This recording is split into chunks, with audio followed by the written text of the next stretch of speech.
it's senior day on Saturday for us, and we have 23 seniors who have done a fantastic job here. 48-5 record is, pretty admirable, and so we're looking forward to being able to honor them in their last home game at Bryant-Denny Stadium. Auburn, I think, is an outstanding team. Gus has done a really, really good job there since he's been there, but especially this year, and how this team has developed and improved throughout the season. They've made adjustments throughout the year relative to issues that they've had on their team, whether it be injuries or whatever, but still managed to score a lot of points, run the ball very effectively. They've been able to make explosive plays in the passing game. Their defense has been probably as good as any defense that we've played against, all year long.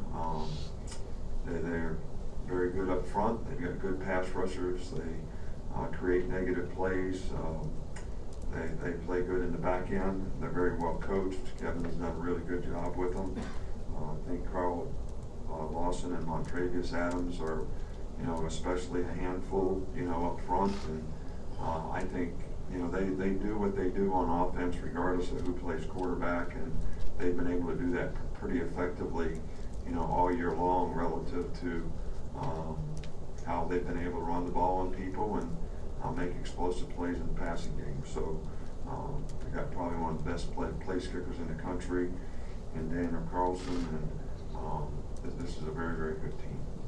We'll start over here with Aaron. Auburn's played three quarterbacks lately, John Franklin III, Sean White, and Jeremy Johnson. What have you seen from each of those guys? Well, they're all a little bit different, I think, but all very effective in terms of their style and how they play.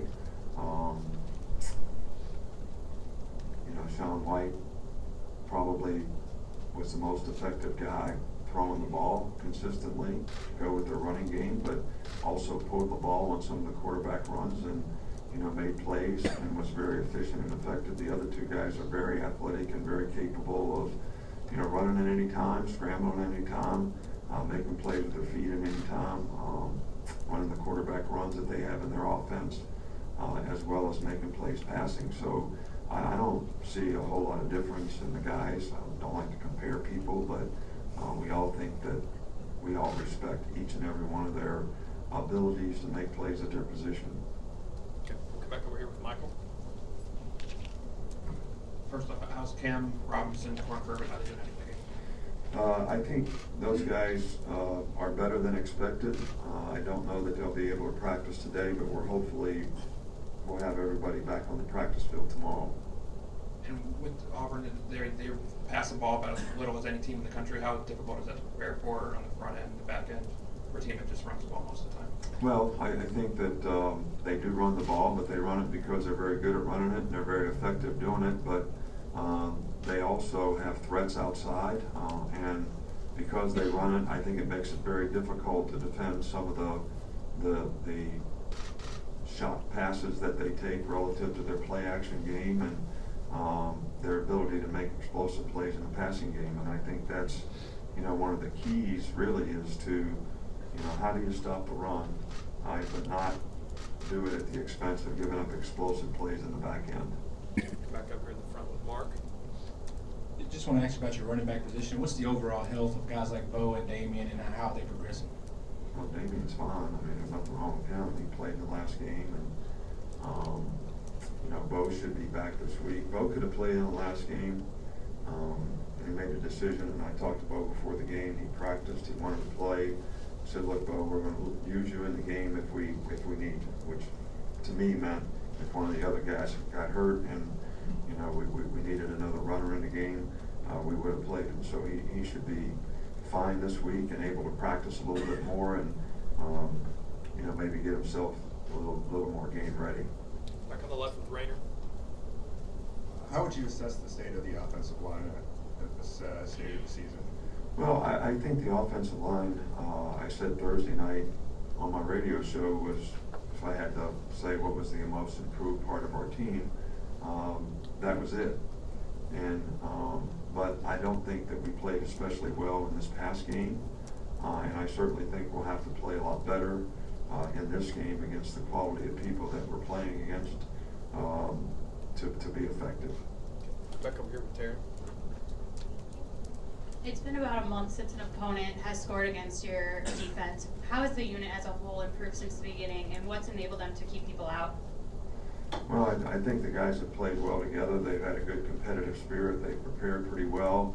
I think they have a lot of pride, but this is going to be the most challenging group that we faced, probably in terms of the multiples of things that they do and how we need to adjust and how people need to be responsible in doing their job, and that'll be a real key to it. So it doesn't really matter what we've done the last 3 weeks. It really matters what we do the next week, and that's really what we're focused on here. Come back in front with Dwayne. Coach, just got 2 quick questions. First, with the mystery not only at quarterback, but at running back, whether they might play Petway if Petway's healthy, does that change in how you prepare, knowing that you really don't know what you might get come Saturday? Well, we really have to prepare for what they do. They do a good job of utilizing the personnel they have. So, we're preparing as if those guys will play because we respect all the players that they have at that position. And all those guys have been productive for them all year long. So we think they're all really good players, and they're going to be a challenge for us to be able to defend against. And second question, you explained about why our Darius didn't play the last game. What are you doing with him moving forward going into this game? He's fine if he does what he's supposed to do, and he'll be fine in this game. Come back over, stay in front with Ken. Yeah, Coach. You guys have faced a lot of good edge rushers, and Auburn has a couple of them.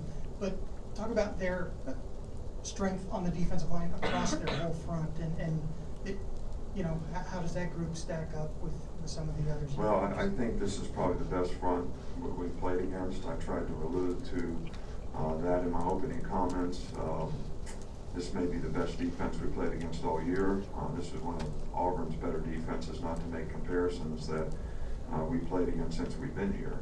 And I think it starts with their front guys because they're very dominant up front, but they're good in all areas, on their team, and they play very well, and they don't make a lot of mistakes, and they're coached very well, and they've got a lot of ability, and it's going to be a real challenge for us to control their front people. Okay. Wrap up in the back with Joe. Hey, Coach, you've reiterated the point a couple times that there's a lot to take away and learn from this past weekend's game. At this point in the season, as you guys are entering a really important stretch, is it a good thing in your mind to really have that strong teaching moment? I can't really assess that. I think that you kind of play the cards that you're dealt. We said we'd like to create momentum in the game and confidence, but I think if you're a good competitor and you're not pleased with the way you played, you should respond and react to that. So how to balance all that and know what's better or worse, I really don't know. I know that, as a coach, we just want to do everything we can to help our players play better. None of them want to go out there and not play well. And it's our responsibility to try to get them to play well. And if they don't, it's our responsibility to help them do that. And if they didn't, it's our responsibility that they didn't. So I'm certainly not pointing the finger at any players. I think that we just, didn't play our best to the standard that we'd like to play to, and we need to get that corrected. Okay. Thanks, Coach. All right. Thank you. Thanks, Coach. Hey, Tim.